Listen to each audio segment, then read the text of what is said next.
de taxonomía viral, ¿no? O sea, cómo se clasifican los virus de acuerdo a su forma y de acuerdo a las nuevas tendencias para clasificar. Entonces ahí ven que hay múltiples formas, pero básicamente hay algo que los une, un factor común, y es que tienen una cápside a veces envuelta en otra, en una membrana, pero siempre hay una pared, siempre hay como una especie de estructura proteica de cápside. A veces tienen como una especie de, no es membrana, porque en verdad no es algo complejo, pero es como líquido o lipopolisacáridos que rodea a esa proteína. Es cuando hablamos de un virus envuelto, ¿ok? Y adentro tienen material genético, que normalmente es ADN o ARN, por supuesto. ¿Y qué hace que sean diferentes? Bueno, la forma externa y a nivel interno, que el ARN sea de doble cadena, de una cadena, que sea hacia la izquierda, hacia la derecha, si es ADN, ¿sí? Eso es más o menos lo que los diferencia. Ahora sí, la siguiente. Generalidades que los caracterizan.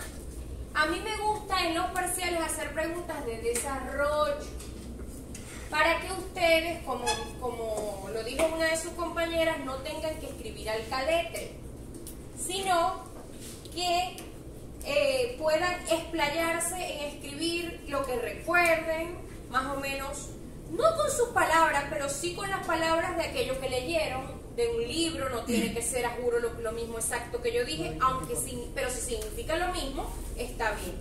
Hay cosas, por ejemplo, en anatomía patológica, en anatomía comparada, que obligado, en bioquímica, en fisiología, que obligado es de memoria. Para esos casos existe algo que se llama mnemotecnia o memoria asociativa, donde uno, acordándose de otra cosa, recuerda aquello que se tenía, a juro, que memorizar, aunque después se le olvide.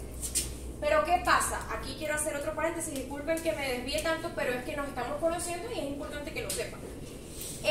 Y es que no, lo que pasa conmigo no es que yo sea flexible porque yo quiero ser la chévere, es que yo comprendo que ya los tiempos cambiaron.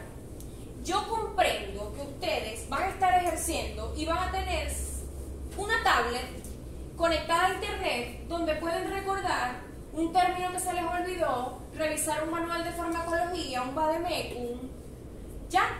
En cambio, los veterinarios de antes, igual que los médicos humanos de antes, de medicina humana de antes, tenían que tenerlo todo aquí, porque no podían estar atendiendo a un paciente y revisando un libro que es así. Ahora eso no hace falta, porque ahora ustedes se meten en el teléfono, le dicen al chatbot de GPT o de sí, el GPT o el chat PDF o el BART, que ahora que es muy bueno también, de Google. Yo manejo muchísimo la inteligencia artificial y los PROM y todo. Por lo tanto, cuando me contestan algo de eso, ya yo sé que están usando inteligencia artificial, toda la respuesta es mala. Porque no lo disimulan. Si lo disimulan, yo se las pongo buena. Entonces, ahora tienen acceso a todo eso. ¿Qué me interesa entonces de la biología, de la micología, de lo que yo les quiera dejar? ¿Qué me interesa? Que sepan razonar, que sepan qué es lo importante, que sepan aquello que de pronto, así nítido, en Google no lo van a encontrar, o en GPT no lo van a encontrar. Que sepan resolver, que yo les plantee un posible caso clínico y que a partir de las características del caso clínico ustedes den con el diagnóstico. Eso así, tal cual planteado, como a mí se me ocurra, no lo van a encontrar en GPT, ni lo van a encontrar en Google. Pero si lo saben razonar, ya yo logré mi objetivo como docente de virología y de micología, ¿ok? Así que estas presentaciones yo se las voy a dar, no se preocupen por copiarlas igualitas, más bien escriban aquellas cosas claves que yo les diga o aquellas cosas que no entiendan. Hey, tengo que estudiar esto y leer esto, porque la profesora dijo una palabra que me dejó loco, pero yo no sé qué es eso. Y me da pena preguntarles. No les dé pena, pero si les da mucha pena, escriban, tengo que buscar tal cosa. Ojo, estudiar tal cosa. Para eso son los apuntes. Y para estudiar son los libros. No estudien con apuntes. Los apuntes son para recordar lo que se tienen que estudiar. Pero ¿de dónde tienen que estudiar? De los libros. Ajá. Ahora sí, las generalidades. Aquí en la ilustración hay distintos tipos de virus. Este es un virus, por ejemplo, que ataca estructuras vegetales, llamado mosaico del tabaco. Este es un bacteriófago, infecta células procariotas, o sea, bacterianas. Este es un virus como el del COVID, que es un poquito más complejo, igual que este. Se parecen a los rotavirus, los icosaédricos, ¿ya? Son de distintas formas para que vean la diversidad que tienen. No tienen un sistema metabólico propio. Ojo, ahí puede haber conchas de mango. ¿Tienen metabolismo? Siendo que tienen biomoléculas. No tienen, no tienen rutas metabólicas. Carecen de eso, ¿ok? Dependen de la maquinaria de la célula hospedera para poderse replicar. ¿Tienen genoma? Sí tienen genoma. Tienen su estructura de ADN o de ARN. Sus genomas codifican información mínima. ¿Qué le interesa codificar a la información genética de un virus? ¿Cómo poder producir otra vez la cápside con que se cubre o la membrana con la que se cubre? La película, que no llega ni a membrana, es como una capa. Y poder seguirse replicando, ya. No le interesa más nada. Obviamente, es información mínima porque no tienen organelo, no tienen paredes, no tienen metabolitos. Por lo tanto, su información es limitadísima. Algunos virus destruyen las células, otros persisten en estado latente. Hay unos que necesitan destruirlas para poderse salir e ingresar a otras células del mismo hospedador para poderse seguir replicando. Y hay otras que no necesitan de eso, que se pueden seguir replicando pasándose de una célula a otra sin necesidad de hacer lisis, de romper. Eso lo vamos a ver más adelante. Poseen una cápside que, envolviendo el ácido nucleico, constituye el virión. ¿Qué es el virión? El virión es la estructura completa. ¿Ya? O sea, lo que cubre el ácido nucleico y la cápside, eso es el virión. Como decir la esencia del virus. ¿Okay? La siguiente. Otras características generales. La cubierta proteica o cápside de un virión está compuesta de múltiples copias de uno o más tipos de proteínas. Y me gustaría que alguien me lo dijera, ¿por qué? Este es el principio de las vacunas.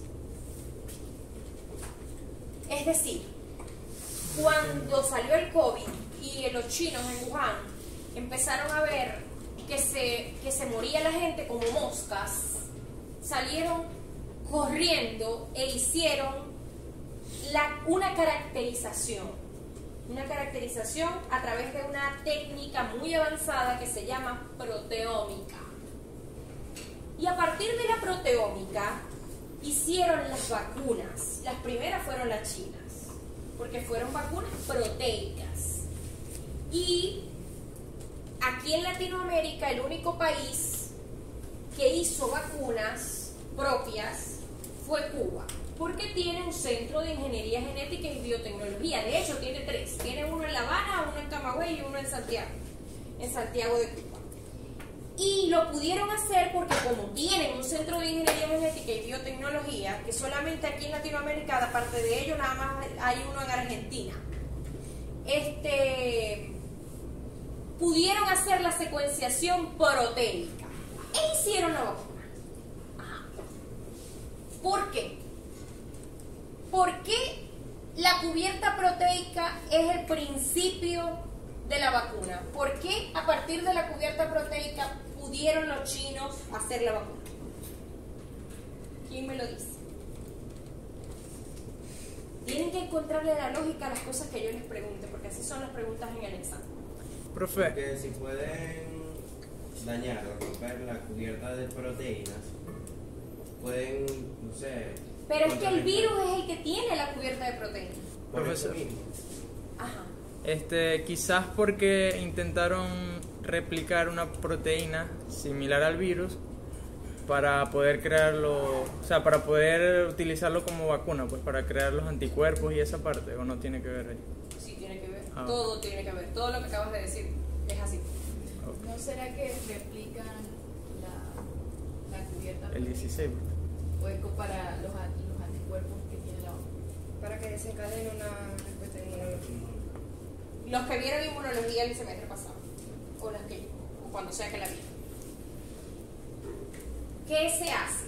Se secuencia, porque ya ya existe en el planeta la maquinaria para hacerlo, que es la proteómica. La proteómica es una gran base de datos computarizada donde salen las estructuras, se mete en la muestra y sale la estructura completica, tantos aminoácidos, adenina, qué sé yo, ácido glutámico, alanina, prolina, los aminoácidos, o sea, la secuencia de aminoácidos.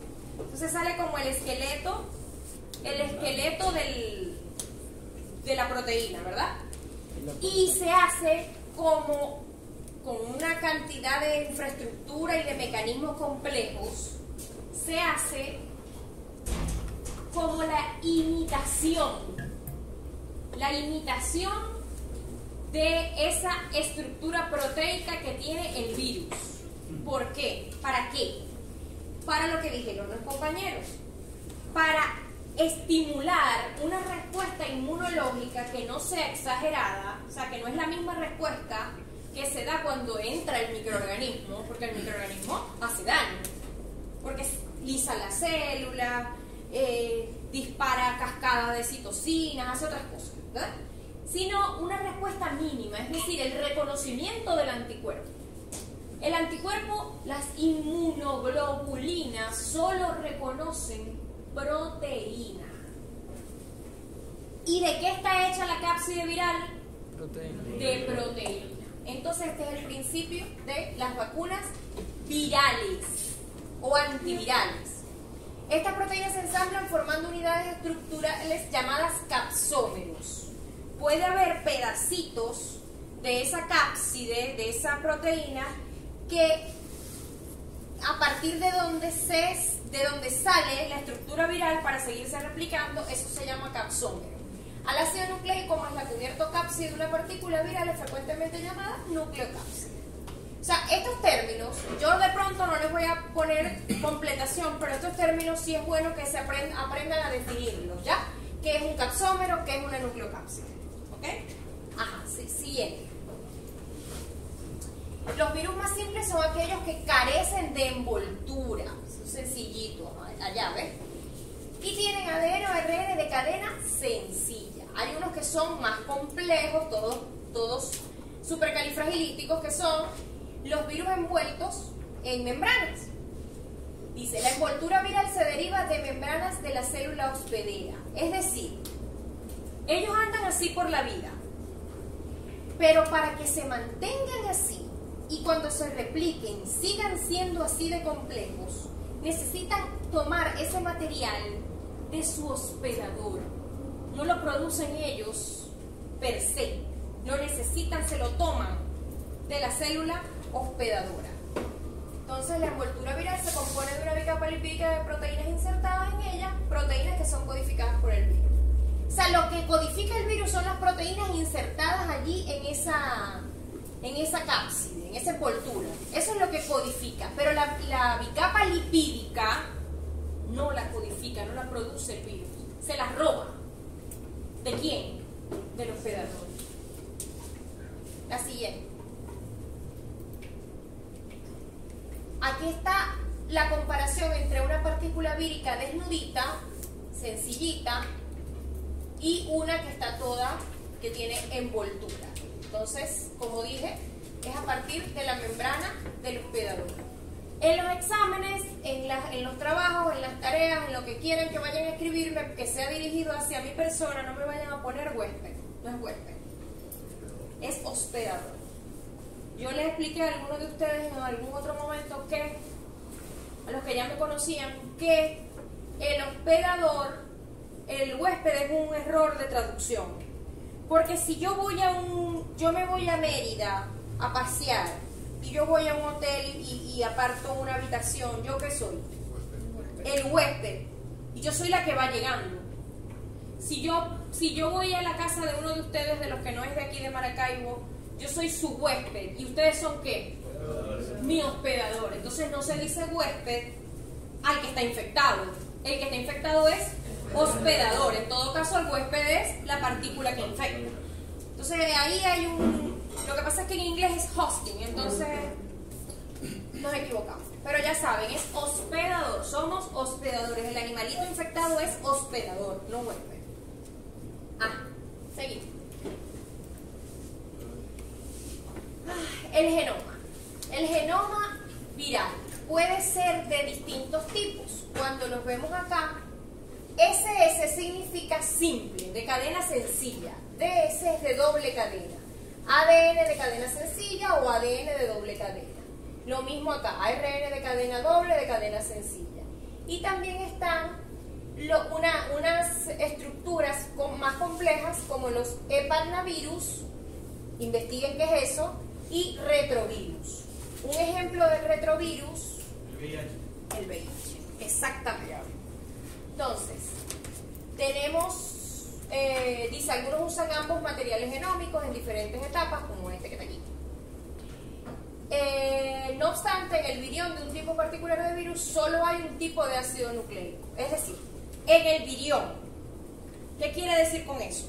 Cuando el virus está solito en el ambiente, que no ha cobrado vida, que está ahí viable pero inerte. No activo, correcto. No activo. Tiene un solo tipo de estos 6 que están viendo aquí. Un solo tipo. Pero se transforma y puede asumir otras conformaciones, ese ADN o ese ARN, cuando cobra vida porque está dentro del hospedador. Eso puede pasar. No pasa siempre, puede pasar. A esto ustedes le van a ver como que el queso a la tostada de lo que les estoy explicando cuando ya estemos en las enfermedades. Cuando ya yo les esté hablando de las enfermedades, van a entender, resulta que este era retro y este era de cadena sencilla, entonces no se le puede hacer este tipo de PCR si lo quiero diagnosticar por esto, ya. O sea, le van a encontrar utilidad a esta información. Seguimos. Hasta ahorita, ¿en qué se diferencia un virus de una célula?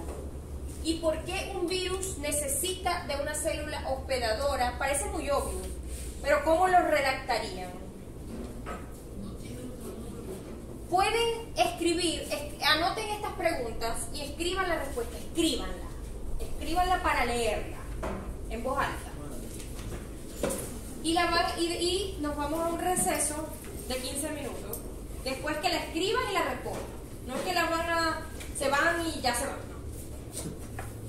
Escriban estas preguntas, respóndanlas como si las fueran a leer en voz alta, la respuesta, que es la S, la P, tal. Entonces tiene como distintos puntos de respuesta inmunológica y eso lo hace más complejo. Complejo tanto efectos de lo que tiene que codificar como efectos de su capacidad infectante, o sea, su capacidad de generar respuesta. Yo quiero que recordemos que lo que enferma al individuo, al animal infectado, cuando se infecta, cuando se adquiere, cuando ingresa en su sistema una partícula viral, un virión, lo que lo hace es estar enfermo, mostrarse enfermo y sentirse enfermo. No es realmente o solamente que el virus le rompa sus células, que el virus le altere su ADN. No es eso, necesariamente no es eso. Es que el cuerpo del animal, al percibir el ingreso de un agente extraño a lo que son sus sustancias, su sistema, sus moléculas, activa todas las alarmas. Las alarmas son la respuesta celular innata, la respuesta humoral innata, la respuesta adaptativa humoral y la respuesta adaptativa celular. Y todas esas respuestas cada una, más o menos, dependiendo de la fase a la que llegue o dependiendo de la inmunocompetencia del animal, van a generar una sensación de enfermedad. Porque si yo libero pirógenos para agredir a ese microorganismo que entró, voy a sentir fiebre. Si yo libero histaminas, voy a sentir moqueo, lagrimeo, inflamación, picazón, ¿sí? Entonces, si libero granulocitos, puedo presentar tumores, apariencia de tumoraciones, verrugas, lesiones externas. Entonces, todo eso son respuestas. De hecho, con el COVID-19, que siempre lo cito porque es lo que tengo como más fresco, en cuanto a respuestas exageradas del cuerpo, lo que mató a mucha gente era que, como ingresaba en las vías respiratorias y causaba, se replicaba muy rápido a nivel del intersticio pulmonar, lo que hacía el cuerpo era decir, no, vamos a liberar citoquinas, pero muchas, o sea, muchas sustancias que lo maten, o sea, que disuelvan y destruyan estos raros que se están replicando aquí. Y resulta que lo que estaban destruyendo y necrosando eran los pulmones. Y la gente moría. Entonces, no, eso no es autoinmune. Autoinmune es cuando producimos anticuerpos nosotros mismos que nos atacan a nosotros. Ahí nosotros estábamos produciendo anticuerpos contra el virus. Lo que pasa es que el virus, ¿dónde estaba? En las células nuestras. ¿En cuáles células? En las pulmonares. Entonces, pero era una cascada muy exagerada. Por eso cuando más o menos se comprendió el mecanismo de infección y de replicación del virus, se le empezó a meter a la gente mucho esteroide para cortar la respuesta, pero muchísimo esteroide. Y ahí fue cuando se empezó como que y los inhaladores y eso, y se empezó a salvar a la gente, como que, ay, superó la neumonía, superó la hiperreactividad bronquial, porque como que supimos cómo abordar, ¿no? Y yo diría en ese caso, en ese sentido, que tuvimos mejor manejo de la situación los países tropicales que los nórdicos, porque los nórdicos son como más cautelosos con el tema del tratamiento. Son como que me da miedo, eso no está comprobado, nosotros le damos con todo. Sí, nosotros dale con plomo, lo que sea, lo que venga. Ajá, la que sigue. Alguien que se siente ahí donde estaba el...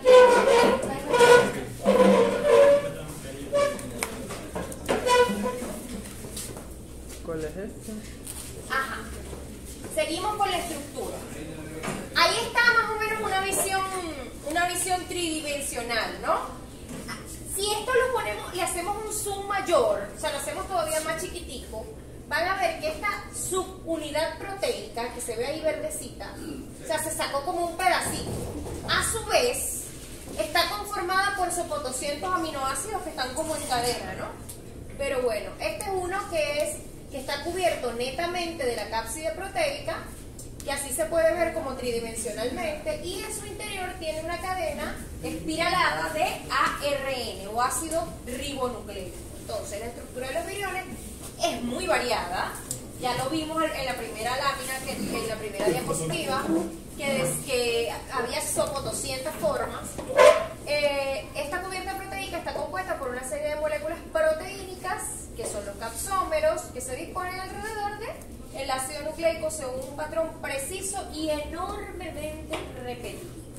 Porque recordemos que el virus es básico, sencillo, como algunos hombres. Bueno, pero bueno.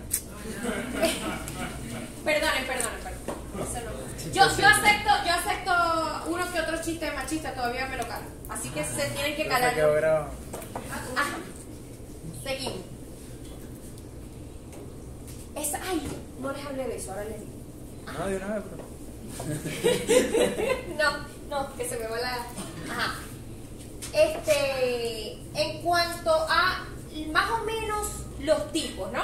Se van a dar cuenta, eso es un tema que vamos a ver la semana que viene, que hay taxonomía viral, es decir, que hay una forma de clasificarlas que ya está establecida, que ya es estándar. De hecho, es un tipo de clasificación en una base de datos internacional que ya está aprobada, ¿ok? Pero, a efectos de nosotros más o menos saber cómo son y tener idea de que como a modo de cultura general, de cómo son, hay icosaédricos desnudos, como el adenovirus, helicoidal desnudo, como el del mosaico del tabaco, icosaédrico envuelto, como algunos flavivirus, helicoidal envuelto, como algunos rhabdovirus, y paramyxovirus, que hay en muchísimos mamíferos, que eso lo vamos a ver en esta materia, y unos que son muy complejos, que son bacteriófagos, y como el virus de la viruela, que afortunadamente ya está erradicada, por lo menos aquí. Entonces, estos son las formas estructurales más básicas, y a partir de aquí y de otras características, como en los ácidos nucleicos, es que sale la taxonomía viral. ¿Saben todos? Sí saben, porque son veterinarios. ¿Qué es taxonomía, no? Sí, porque son de veterinarios, tienen que saber. Si fueran médicos de un humano, no saben. Ajá. Seguimos. Estas son las más básicas, las que acabo de nombrar, pero de manera tridimensional, bonito así, de color. Lo que acabo de decir, pues es lo mismo, pero es como la representación gráfica. De todas maneras, yo les voy a dar la presentación en formato PDF. Ahí no está el mosaico. No. El del tabaco, bueno, sí, este es como lo del mosaico del tabaco, que es cilíndrico. Ajá. La que sigue. Características de algunas familias de virus. Unos hacen protrusión de yemas, es decir, la envoltura saca como una cresta y de esa cresta se desprende y así el virus se replica, es decir, no se tiene que romper ni romper la célula. Utilizan el retículo endoplasmático rugoso, el retículo endoplasmático liso, el aparato de Golgi para hacer esa protrusión y esa replicación interna que hacen. Y esto quiere decir que los lípidos y los carbohidratos propios del hospedador, eso ya lo vimos, son las biomoléculas que integran la envoltura cuando hablamos de virus envuelto. Yo insisto mucho con eso porque lo del virus envuelto y lo del virus sencillo, a lo largo de la materia se van a dar cuenta de que incide mucho en cómo se enferma el animal. Es decir, si el virus está envuelto, va a tener otra manera de replicarse y otra manera de enfermar, distinta a si el virus es desnudo. Entonces eso va a hacer que a ustedes les cambie el criterio para el diagnóstico, para el tratamiento, para los síntomas, y por lo tanto es muy importante. ¿Ok? Entonces ténganlo presente. La que sigue. Entonces, esta se la van a llevar para su consumo personal.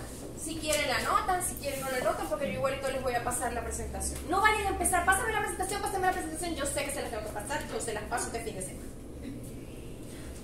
Entonces, ¿cuál es la diferencia entre un virus desnudo y un virus con envoltura? Pero no me vayan a poner que el uno está desnudo y que el otro está envuelto. O sea, bien explicado. Escríbanlo bien. Eso es para que lo discutamos en la clase que viene. ¿Qué más? La siguiente. Clasificación de los virus en animales. No, eso lo vamos a ver bien en la parte de taxonomía, que la vamos a ver la semana que viene. Sin embargo, yo se les voy a pasar material sobre eso para que lo discutamos en clase, porque ¿qué pasa? Ahora venían por primera vez. No quise ser como invasiva de pasarles cosas para que... No, estudiense esto para cuando nos veamos. La primera vez. Pero de ahora en adelante sí. Es decir, les estoy dando una antesala de lo que vamos a ver la semana que viene, y la semana que viene se supone que tienen que venir con un filo, porque voy a anotar sus participaciones y porque probablemente tengan un quiz. ¿Ok? Lo que sigue. La clasificación se basa en la estructura del genoma, también en la forma. La mayoría de los virus tienen virus de ARN tienen genomas monocatenarios, con la única excepción de los... Ahí dice reovirus, pero es retrovirus. No sé por qué dice reovirus. Este es como un árbol, eso se llama en taxonomía filogenia, pero aquí debería tener otro nombre porque los virus son mucho más sencillos. Digamos que es un árbol taxonómico o de clasificación, ¿ok? Eso yo se lo voy a dejar en la presentación. Ajá. ¿Qué más? ¿Qué sigue? Ajá. Bueno, esto lo van a ver como que vida y milagros de los virus en los animales superiores durante toda la materia. Sin embargo, aquí hay un muy breve resumen. Posibles efectos que los virus de animales podrían tener en las células que infectan. La mayoría son líticos, es decir, producen la ruptura de la célula. Y solo se conocen unos pocos que causan la transformación cancerosa de la célula. Y pasa en las vacas y pasa en los equinos. El BPH, en los humanos ni hablar. ¿Ok? Entonces, es más o menos esto lo que ocurre. Recuerden que no se llama ciclo de vida, se llama ciclo de replicación viral. ¿Ok? En algunos casos, que es la mayoría, se produce lisis. Pero hay otra vía, que es la infección persistente, y otra, eso lo vieron en inmunología los que la vieron, que se llama infección latente. Pero esto es lo que ocurre en la mayor parte de las veces. Si ustedes se dan cuenta, cada vez que ustedes se engripan y no es bacteriano, sino que es viral, cuando es viral, a los 3 días ya se sienten mejor. O a los 10 días ya están completamente bien. Por sí solos. Simplemente tomando acetaminofén y algún antihistamínico. ¿Por qué ocurre eso? Porque nuestro propio sistema inmunológico combate esas células infectadas y porque a su vez el virus es autolimitante. Por esto que hace, por esta cuestión de la lisis. En cambio, hay virus que no son mortales, es decir, que no son, la palabra es otra, deleterios, es decir, que no causan como que sintomatología frecuente o sintomatología aguda. Esa es la palabra. Esos que no causan sintomatología aguda, pero que causan alguna molestia, sobre todo cuando estamos estresados, que se nos baja toda esa cantidad de líneas celulares. Cuando nosotros estamos tristes, muy tristes, o estamos sumamente alterados por estrés, o agarramos una rabia muy grande que nos dura varios días, ustedes no crean que eso no pasa factura al cuerpo. Eso ya está más que comprobado a través de la psiconeuroinmunología. ¿Qué ocurre en esos casos? El cerebro recibe esa información, ¿verdad? Estrés, hormona cortisol, por tristeza, por depresión, que no es lo mismo que tristeza, por rabia. Podemos agarrar una rabia muy grande que nos dura una semana, estamos bravos y no se nos saca el rencor. Sí, un despecho, unos cachos, una cosa fea, ¿verdad? Entonces, ¿qué pasa? Que lo recibe el cerebro. Pero, ¿a dónde está conectado el cerebro? A la médula. La médula produce las células megacariocíticas y produce todas las líneas celulares que a su vez producen ¿qué? Los anticuerpos. Cuando tú cerebralmente, por tus emociones, afectas todo ese sistema nervioso y la médula se ve estresada y afectada, eso baja. Es más, cuando nos metemos una borrachera de 3 días, eso baja. Sí, porque estás sobredemandando, está de este lado, perdón, sobredemandando el hígado y el riñón. Y entonces empieza a sufrir la médula y eso baja. Por eso te dicen, por ejemplo, que cuando te vacunes, por lo menos pasas 72 horas sin tomar alcohol, por ejemplo. Porque te bajan las defensas. Entonces, te bajan las defensas entre comillas, o sea, lo estoy diciendo así para resumir, pero es lo que les estoy diciendo. La línea celular de linfocitos, de leucocitos, se disminuye la producción.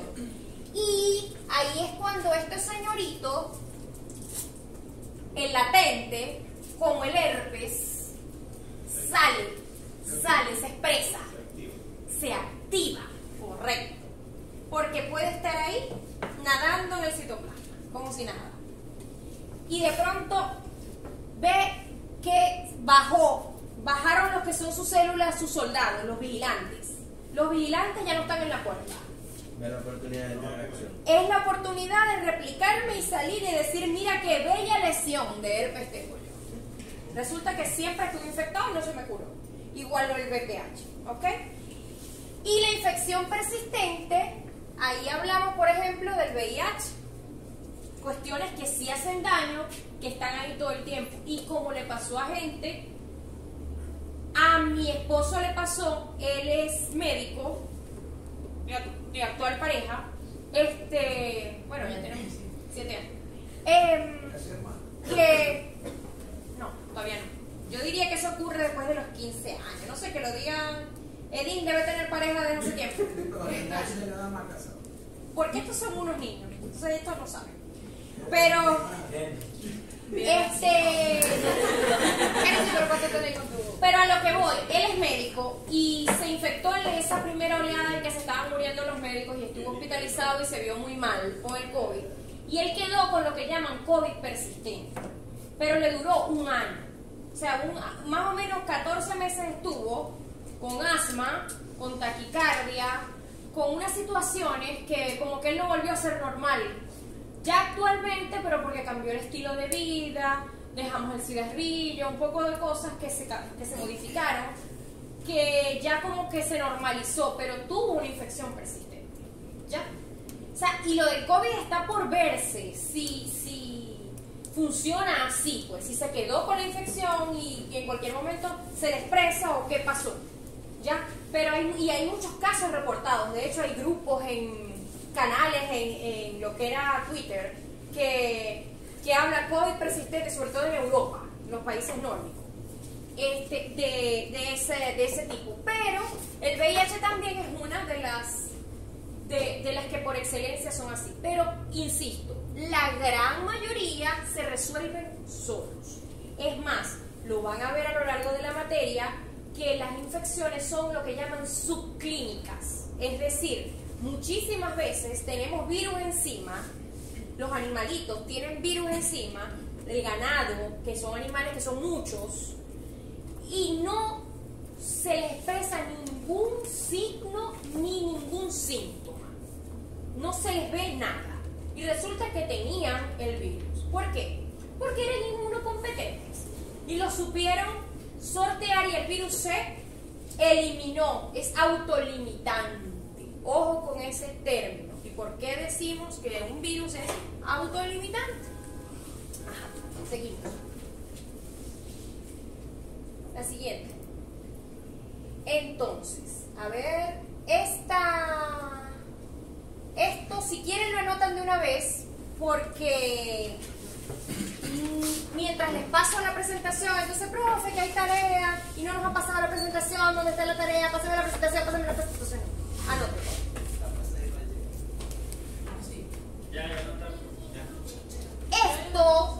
Esto me lo van a entregar a mano, en una hoja, blanca, rayada, reciclada, lo que sea, pero a mano, porque quiero hacer un primer escaneo de esa ortografía y de esa capacidad de redacción. Y si van a usar inteligencia artificial, Wikipedia, Google, tal, disimulen porque me doy cuenta. Entonces cuando yo veo que se esmeran en que están disimulando, en que le metieron palabras así tan cantinfleando, yo me emociono. Yo digo, ay, ve, lo trato de disimular, que esta vez se esforzó. ¿Ve? Entonces, ¿qué es lo que? Entonces, bueno. Me avisa cuando lo anotan, aunque yo creo que ya. ¿Qué sé? Había perdido la práctica, me duele la garganta.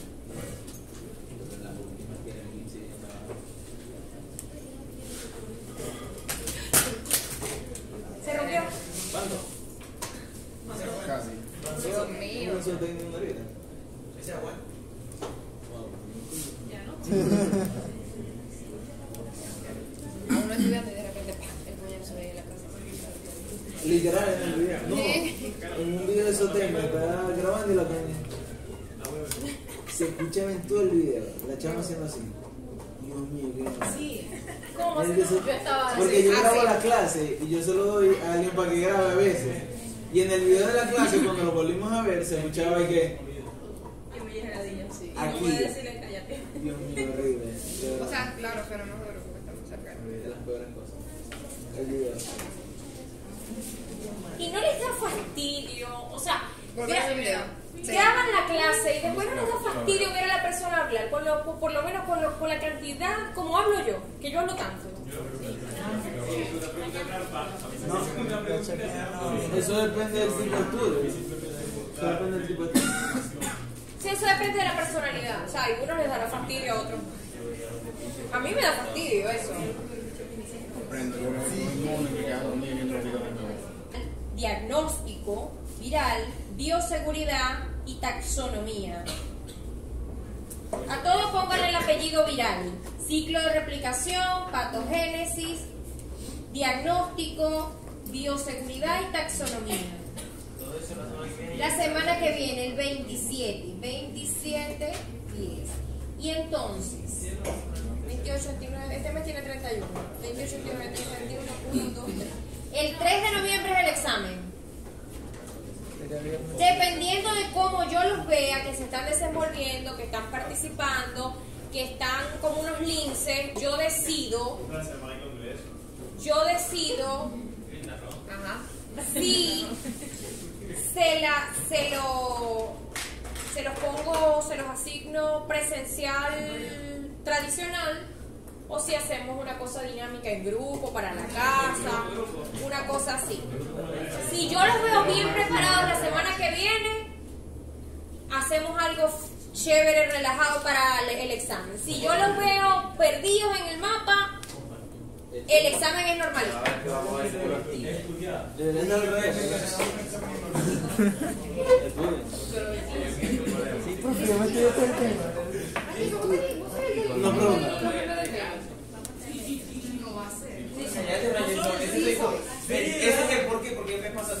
Porque probablemente, ¿cómo me doy cuenta la semana que viene? Porque les hago un quiz el mismo día, la última hora. Un quiz lo haga en pareja porque no voy a estar corrigiendo 30 quiz el mismo día. Prefiero corregir 15 que 30. Entonces, así que vayan pensando con qué pareja van a trabajar. O si quieren trabajar solo. Es casi seguro que les haga el quiz. Si yo los veo que están destacados así, que traen, bueno, un doctorado en virología, entonces no les hago el quiz. Pero ahí vamos a ver. No, el quiz sería de lo de hoy y de lo del viernes.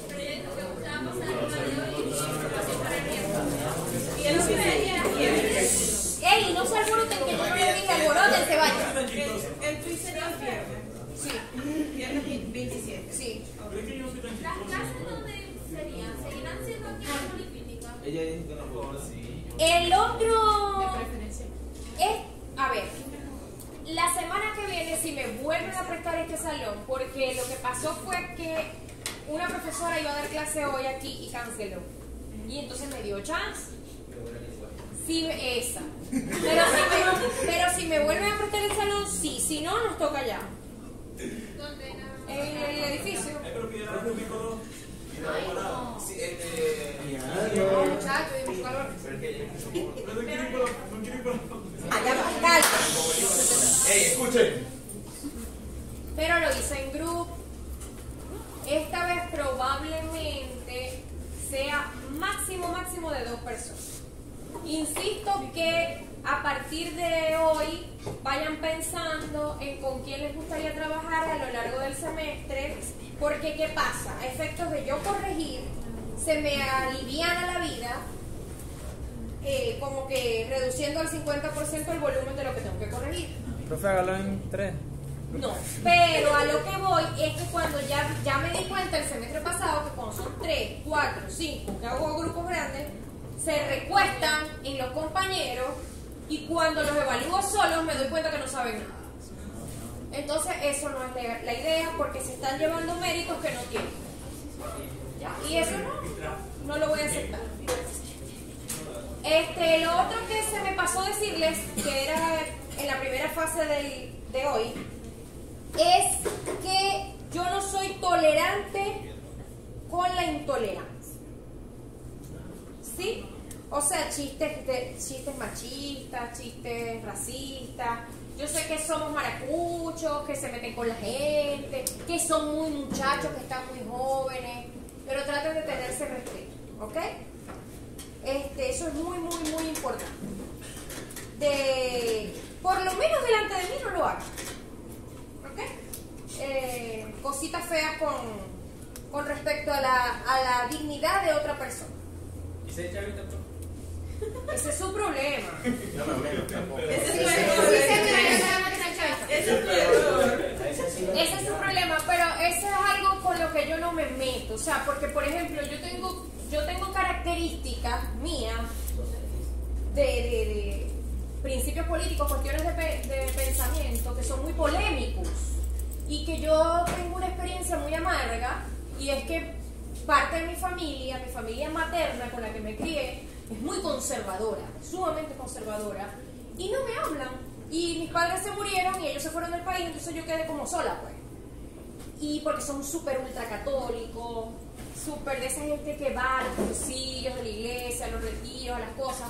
Entonces, yo soy profeminista, yo no soy creyente, porque yo soy científica, yo soy materialista, pero no materialista de mercantilista, no, de que me gusta la plata, no es de eso. No, jamás. Yo diría que a todo el mundo le gusta la plata. Pero me refiero a que yo creo en lo que puedo comprobar. Más nada. Pero yo no me meto. O sea, como que tú tienes que pensar como yo. Y eso que hacen, no estoy diciendo que no voy a señalar nombres, porque es que yo apenas voy llegando a la facultad. Pero yo sé porque